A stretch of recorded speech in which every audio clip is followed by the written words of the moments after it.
I know a lot of you out there are going to think I'm crazy, but after 12 seasons of building up my club in Fowler, you know what I did? Completely restarted.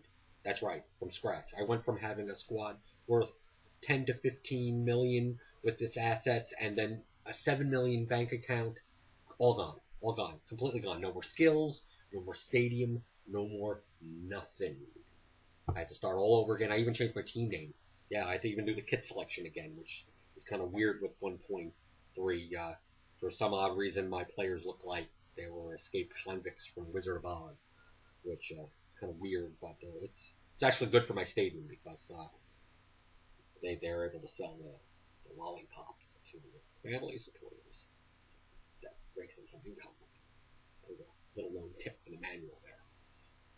But I did this because I wrote an article saying starting in older game worlds is easier.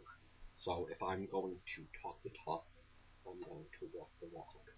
So I picked an initial squad. I did that 2 days ago, and I'll be giving reports on how I'm doing right there. And what I really went for in the initial squad, I went for the cheapest people I could possibly find to put on a competitive squad. You have to realize that when you start out in an old game world, you're basically looking to compete at the level that you're at. So many people that go into the game are like, oh, I'm going to be number one, I'm going to be number one. No, you're going to get toned.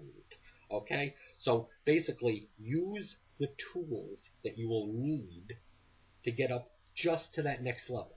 Like skills-wise, I'm going for financial, I'm going for management, I'm going for infrastructure.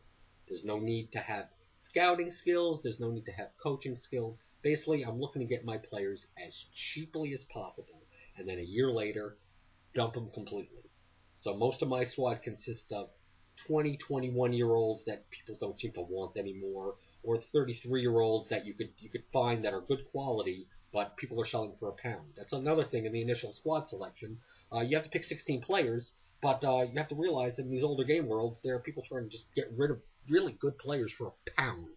So you pick just kind of your backup players, kind of maybe 8 starters out of that 16, and the rest are kind of like, the 600 to 800 wage range, and then you go to the auction list. Once you confirm your squad, you'll go there, and you'll find plenty of deals. Even though their wages are going to be high, you're still going to have to get on a threshold where you're coming in with good income.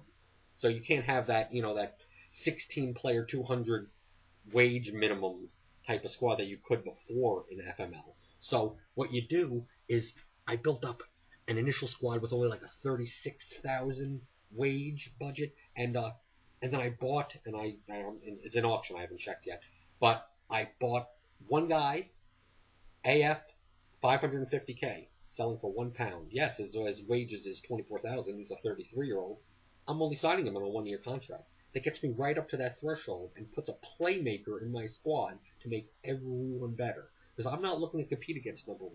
No, I'm looking to compete against, number 200, number 300. I'm looking to move up from League 2 to League 1. I'm not looking to I'm gonna get Alexander Pato or whatever. I'm not looking for that. That's one thing that when you start out in an older game world, don't look to compete against the established players. Everyone goes against scouting. Oh, I gotta find all the scouting players. I gotta find all the wonder kids. You're not gonna be able to buy them. All the bigger teams are gonna outbid you. They're gonna sell their players. They're gonna develop more players. Don't look to do that. You might as well just go with the market that no one's looking at. Everyone's at that 3.5-star reputation level. They're not looking into those 22-year-olds that really didn't develop into starting players. But they can start for you. They can move you up from League 2 to League 1. And that's what you're really looking to get ahead at. So to wrap everything up, if you're going to start in an older game world, the philosophy should be use only the tools necessary you need to get from 300 to 250. Or from League 2 to League 1. Don't look to accomplish everything all at once. And after 3-4 months of building up right up to that 3.5-star reputation, you'll put yourself in such a good position to go spike right to top of the silver and gold cup. I guarantee it. And that's why I'm doing this challenge. It's the Get Sacked Restart Challenge. It's Restart October. Feel free to find me on Twitter at Get Sacked. We have a whole bunch of guys that are also participating. And definitely let me know if how you're doing. Feel free. Take the plunge. Take the plunge. What does it matter? It's a game. It's a game. Football Manager Live. It's a game. Okay. It's not. It's not. It's not your life. It's not. Oh my God. What am I going to do? I might as well not play the game anymore. Aren't you playing because you enjoy the challenge? Restart. Take the plunge. Take the challenge. Don't be afraid. Don't be afraid like one of my friends back there. Okay? So find me on Twitter. Let me know how you're doing, and I'll be back. Give you a little bit more of an update on how I'm doing. And then get sacked. Restart. Challenge at Game World 1. I thought that would be much easier. GameWorld1.com. That's if you're reading it in Hebrew. And there's the logo. Okay, take care.